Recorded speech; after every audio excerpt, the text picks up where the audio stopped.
The Lord be with you. A reading from the Holy Gospel according to Matthew.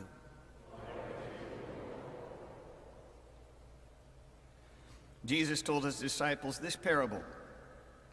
A man going on a journey called his servants and entrusted his possessions to them.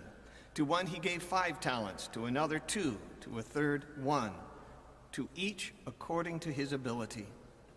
Then he went away. Immediately, the one who had received 5 talents went and traded with them and made another 5.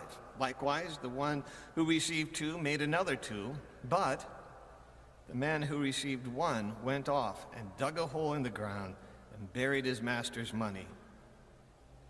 After a long time, the master of those servants came back and settled accounts with them. The one who had received 5 talents came forward, bringing the additional 5. He said, "Master, you gave me 5 talents. See, I have made 5 more." His master said to him, "Well done, my good and faithful servant. Since you were faithful in small matters, I will give you great responsibilities. Come, share your master's joy." Then the one who had received 2 talents also came forward and said, "Master, you gave me 2 talents. See, I have made 2 more." His master said to him, "Well done, my good and faithful servant. Since you were faithful in small matters, I will give you great responsibilities. Come, share your master's joy." Then the one who had received 1 talent came forward and said, "Master, I knew you were a demanding person, harvesting where you did not plant and gathering where you did not scatter. So out of fear, I went off and buried your talent in the ground. Here it is back." His master said to him in reply, "You wicked, lazy servant. So you knew that I harvested where I did not plant and gather where I did not scatter. Should you not then have put my money in the bank, so then I could have it back with interest on my return? Now then, take the talent from him and give it to the one with 10. For to the one who has more will be given, and he will grow rich. But from the one who has not, even what he has will be taken away. And throw this useless servant into the darkness outside, where there will be wailing and grinding of teeth."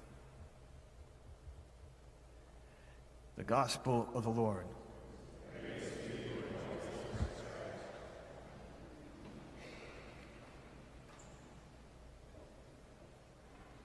So priests are terrible with RSVPs.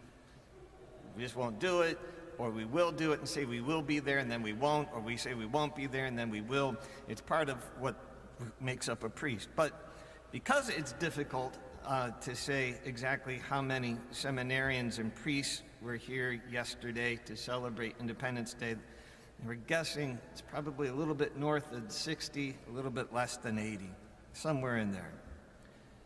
They came here to St. Sebastian to celebrate Independence Day, which I think is pretty cool. And what is even cooler is knowing that this morning, today, through the liturgy of the hours, through celebrating Mass, and in their personal prayer, all those men are praying or leading prayer for our nation today.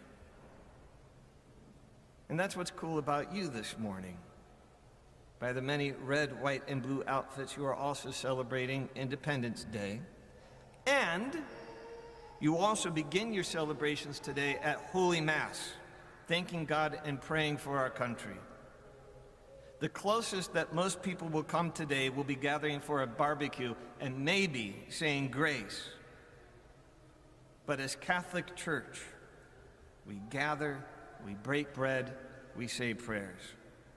And I hope you understand how vital you are to the American experiment. Today we heard about Cain's offering to God, how he offered a poor sacrifice, and how offering a paltry sacrifice results in poor rewards, even leading to death. It seems that our nation more recently offers less and less acknowledgments to God in not looking for sacrifice, but in indulging the self. And as we do so, we become more addicted, pleasure-seeking, embracing sterilization and death. And to fix this, we're told we just haven't gone far enough if we just go more deeper. And don't you Christians, particularly you Catholics, force your beliefs on us.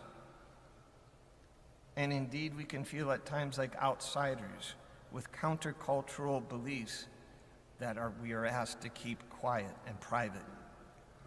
But you know what? That's nonsense. You are equal citizens of this nation, and what you believe and hold to be true is just as valid as everyone else's opinion and firmly held belief. There is no natural, neutral position.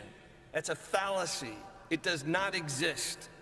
And as an American citizen and a Catholic, don't think for a moment that you don't have a right to make your belief known and fought for in the public realm.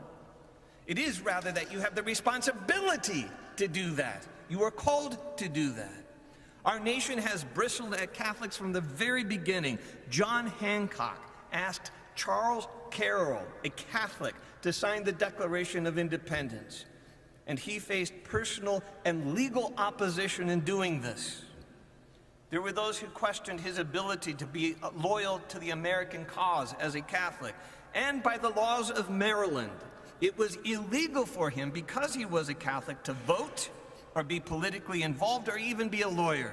But nonetheless, he knew it was incumbent upon him to act, even in the face of opposition from his own nation and from among its people, because he was fighting for what he believed was true and good and beautiful as a Catholic, with a voice that was just as legitimate as anybody else's. When a Catholic stands for life issues, for example, he doesn't do that because it's a Catholic position. He doesn't do it so that the church can win. He doesn't do it to impose his beliefs on a nation. He does not condemn abortion because the church teaches it's wrong. The church teaches it's wrong because it is already wrong. And we vote and fight because it is true and good to do so. And our nation will flourish far more greatly if we ragtag, scruffy, unrelenting Catholics will help it respect the very life this nation was built on preserving.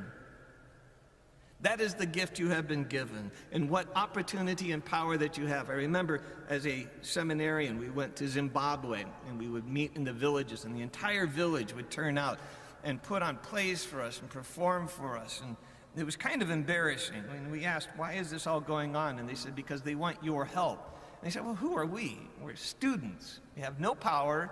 We have no money. He said, you don't understand. You can write to your government.